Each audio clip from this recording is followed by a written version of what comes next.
सबसे पहले तो सभी शिव भक्तों को हर हर महादेव, बाकी सभी लोग को नमस्ते। तो दोस्तों, बैंक निफ्टी की कंटिन्यूअस कॉन्ट्रैक्ट का मंथली चार्ट, मंथली में बढ़िया सा अपने पास rejection, stop loss and next month के लिए अपन लोग जुलाई के लिए बुलिश पहले से बैठे हुए हैं।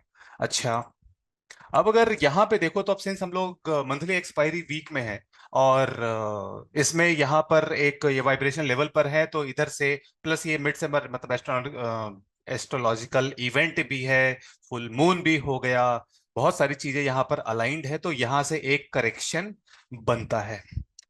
ठीक है, और वो करेक्शन 1300 से 1400 पॉइंट्स तक का आ सकता है। तो टॉप से बेसिकली यहां से ये रफली इतना 1400 पॉइंट्स, तो 50,500 जैसा कुछ मान लो।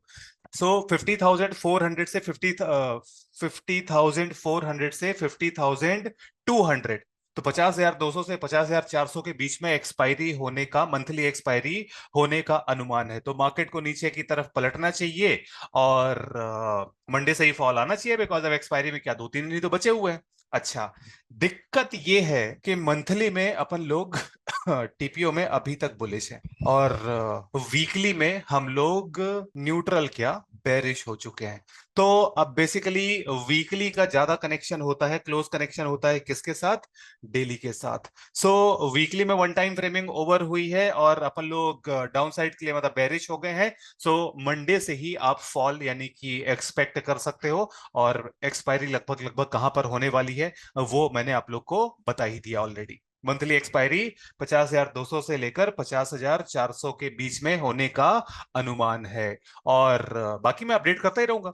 अब यहाँ पे क्या है कि स्ट्रक्चर जो भी है वो थोड़ा सा बुलिश हो रखा है, तो स्ट्रक्चर लेकिन शॉर्ट टर्म मनी का है, तो इसके बुलिश होने से ज्यादा कुछ खास फर्क पड़ेगा नहीं, हो सकता है गैप अप देके और फिर रिजेक्ट करते हुए नीचे आ जाए। सो अपनी जो एक्सपेक्टेशन है वो नीचे मतलब डाउनवर्ड मूवमेंट की ही है, और अगर मार्केट मेरे को इनकरेक्ट प्रूव करता है और ऊपर की तरफ निकल जाता है, तो फिर 52,000 के बियॉन्ड बेसिकली जो नया टारगेट है वो मैं आप लोगों को कल आके आपके सेवा में समर्पित कर दूंगा। तो डाउन साइड के लिए दोस्तों जो लेवल्स हैं, तो ये अपना 51,770 का लेवल जब तक ये क्रॉस नहीं हो जाता, ये रेजिस्टेंस है।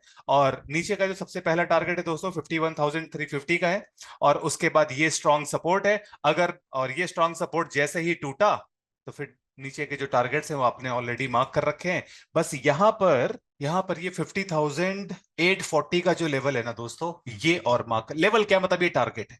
ठीक है, सो ये सपोर्ट, ये जो ब्लू लाइन है ना स्ट्रॉन्ग सपोर्ट, ये जैसे ही टूटा, तो फिर पहला टारगेट 51,070 का, दूसरा टारगेट 50,840 का, तीसरा टारगेट 50,740 का, और फिर नीचे तो फिर एक्सपायरी का लेवल है, तो यहां कहीं पर एक्सपायरी की उम्मीद है। तो कल में इतना नहीं गिरना चाहिए एक्सपायरी, क्योंकि कल नहीं है। और बाकी जो अपनी एक्सपेक्टेशन है वो यही है कि मंडे को मार्केट गिरना चाहिए।